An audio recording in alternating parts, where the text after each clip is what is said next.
I can't hear me, but I wasn't talking. And let's see if it's working. Okay, now I'm talking. I can't hear me, but I wasn't talking. Oops, I missed the button. And let's see if it's working. Okay, now I'm talking. There we go. Okay. 5, 4, 3, 2, 1. I'm John Miglosh for the WDMA. We're going to be talking about mail and growth today. And, some days I'm a little more relaxed. Things are going well at home. And the little girls, my new granddaughter's doing well. So let's get over to the fun. Okay. So, Skechers, big announcements here. Let's go. This is Doja Cat versus Doja Cat. In I call it Skechers. I have my Skechers on right now.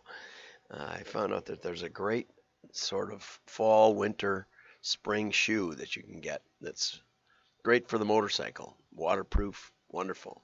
And it's from Skechers. Doja Cat versus Doja Cat.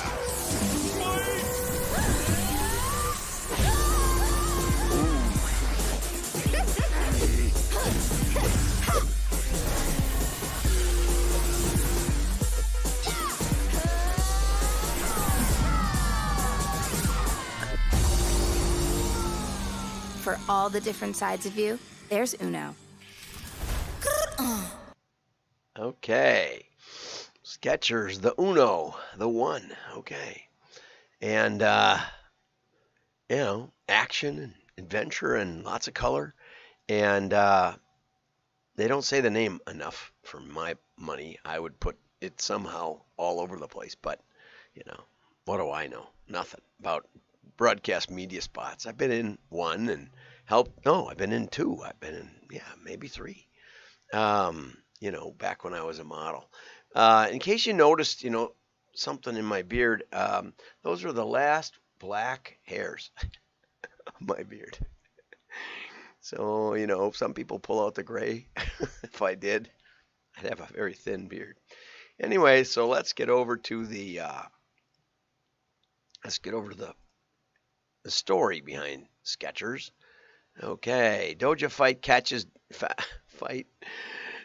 Cat fights Doja Cat. Okay, and the shoe for every side of you.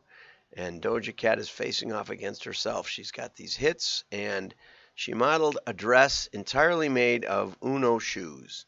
She is Skechers' first artist in residence. They don't say their name, so maybe I'm right. Maybe it's Skechers. Both the company and category are kicking it. Overall, footwear market slipped 3%, but Skechers gained ground with sales up 3%. And sneakers. Sneakers. I knew that wasn't right because Skechers jumped up 10% with their direct-to-consumer up 20%. So their strongest first quarter ever. And again, I've had a number of shoes from them. Very comfy. We stand a lot in church. That's why I got them. We stand for like 2 hours every service. And so it's good to have some dark comfy shoes. And these guys fit the bill. Okay, Quad first quarter mixed. Some up, some down. Sales are up 3%. Net losses are a bit bigger, but EBITDA is up considerably. And earnings per share went to 15 cents from 4 cents in the first quarter of 2022. So pretty good news. You can get that article on WDMA.org. You just go there and you hit join. It's in the link. It's in the description link on both YouTube and on LinkedIn. So just click that link in the description of this show. It's wdma.org/join, and you can join and support our fight, or you can and actually sign up and pay us a little bit, which does help pay the rent. Or you can subscribe for free and see the articles. Postcard Mania sets quarterly records on pace to break 110 million, increases marketing budget 20%. Okay, and there's a lot of details in here, but I was on a webinar yesterday with Joy Genduza, and she talked about how they now mail 190 million postcards a month for their own company. And in the worst of the pandemic, she continued to mail. Her advisor suggested she not do it. As she heads into a potential recession, she continues to mail with the same pace every week, 190 million, and mainly to small businesses. Okay. I don't get her postcard. I'm going to have to sign up, see what the heck she's sending out. That's a lot of postcards. That's a lot of, considering I think there's about 15 million businesses in America. But she must have multiple names at each business, I guess. Okay, and she's been growing about that pace overall. It was I actually asked a couple of questions on the webinar, and I asked her, how come none of her case studies have any real genuine split test results? How come none of them show the incremental benefit of mail? She basically, all of her case studies, which I'm sure are formulaic, and I'm sure she doesn't write them, somebody writes them, but they basically say, this dentist office mailed 5 million pieces and got 3 new customers worth $6,000 for a 40% ROI or whatever it was. Or, this restaurant mailed 10,000 pieces and got, business up 10%. Now, it's just not a valid test. It's as valid as anybody does in digital, where you give Google some money and you hope that sales go up. But after a while, when they don't, you're afraid to cut it because you don't have an alternative. Well, this is an alternative. And so I raised that question, and she said, our customers aren't that sophisticated. We just want them to mail more. And somebody else asked a question about how they hire salespeople, and she said, well, they could be aluminum siding salesmen, or what'd she say, solar salespeople. Of course, it's Florida, so it actually makes some sense down there, I think. And within 6 months of training, we have them doing fine. But they don't get into the nuances of direct mail and the more advanced advantages, because when you're only mailing 5,000 pieces, it's hard to do a valid, even the most basic A/B split, because you've only got 2,500 in each, and there's a lot of chance for unknown skew. Especially if you're mailing geographically. You mail one panel a little better neighborhood, you don't do the A/B split just right, and you can infer things that are not true because of that. So the best stuff happens with larger mailings. So she says, our salespeople are trained to up the mail quantity as much as possible, not to worry about all of the details, but to ask how you're going to pay for that and get your credit card. And it's a great business model. You can't fault somebody for that. She's not really a printer. She's not, she's really a marketing company. And she's marketing a fairly fixed package. And while she offers some omni-channel, that's kind of the next level.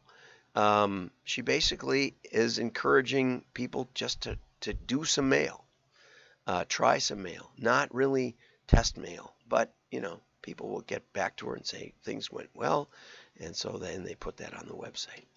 Okay, and Nancy Schenker from Street Fight Mag, which kind of goes with our first commercial, with the Skechers commercial.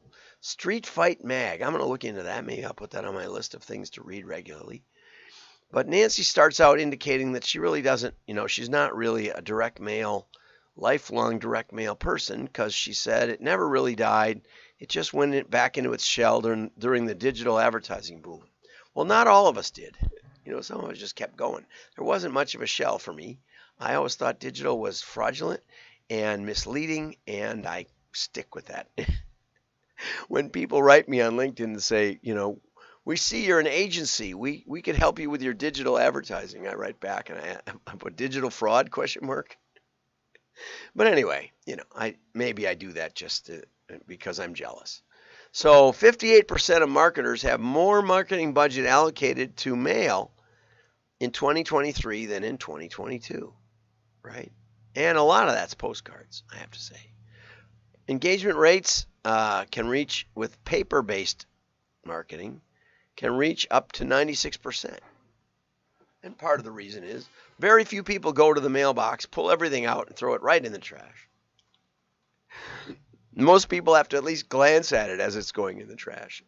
You can glance at it and fling them, and then if you see something interesting, you can pull it back out. If it isn't, too full of coffee grinds or something. Anyway, so I would say, really high. You have to engage with it. You have to decide whether you want to throw it out or whether it's a summons or something. Like, can they mail summons? Or it's another election ballot. So total mail volume was about the same. This one I didn't know. I don't really know this one. I don't know where you got this one, Nancy. But I'd like to hear from you. I'll tag you in this.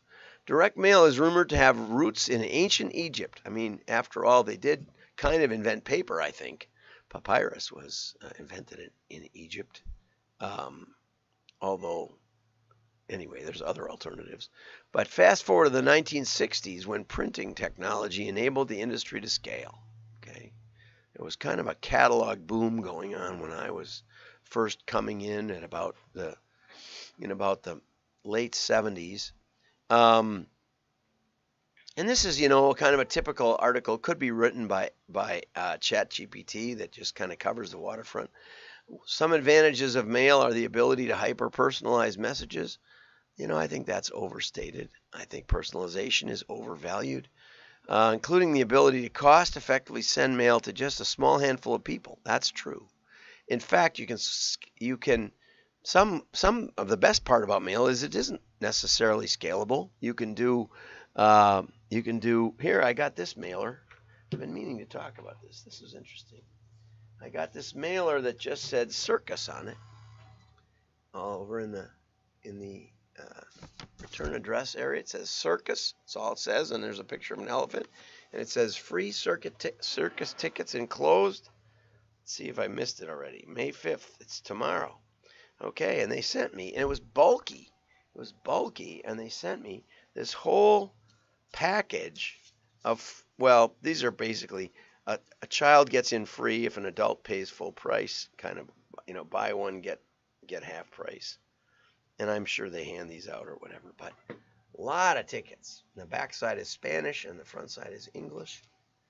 Okay, and then that goes along with it. It's at State Fair Park. There was a brochure in it.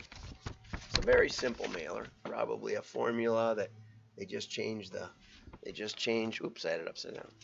You wouldn't have known. They just changed the location probably, but it's not black plate. It is, and it's the Triple E. I've been to that a couple times. I remember in first grade going to it in the arena. Anyway, so you can mail a piece like that geographically, and there's a bunch of tickets. They probably had to hand stamp that or hand stuff it, because I don't know of an inserter that will do that, something like that. It's not bundled, it's not tabbed. It's like they just grabbed a bunch of them and stuck them in envelopes. And that must be going out to businesses. Let's see if it's addressed to a business. Miglash Marketing or current business. Yeah, total title slug. Sent to someone, and when it comes, you hand it to somebody with kids. Okay, so a lot of things you can vary the content. Whether you have a good reason or not, that's another question. See, notice they don't personalize the name at all. But I was just curious because of the weight. What's in there anyway? And it was those tickets.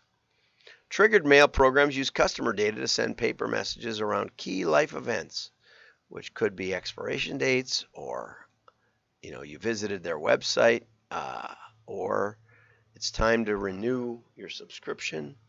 Widespread use of QR codes drives traffic from paper to screen. I really don't see that many. I see them more in restaurants than I see them here, I think. And it's back, boy, this was just a few years ago, before it really caught on, way before the pandemic. I asked generally a postcard printer. I asked him, have you split tested QR codes? And he said, yeah, just putting them on increases the response rate 14%. So if you're doing 100,000, that's 14,000 more orders. Think about that. So anyway, the rise of automated gifting. Companies like Sendozo use cloud-based platforms to enable sales executives and marketers to send messages and treats to prospects and loyal customers. So there's some automated gift giving, right? You can also do imprinted merchandise. They mentioned Joy Genduza, also founder of Postcard Mania, 20% year over year, and sales of close to 100 million. And Joy says, as humans, our brains are hardwired to process tangible and material stimuli better. Very true. We learned that from Summer Gould. And she says, direct marketers are facing rising postage costs and sustainable business practices that frown on paper waste. But many professionals work from home and may not want their personal mailboxes filled with business communications. But for the multi-location customer, direct mail can effectively add to the marketing mix.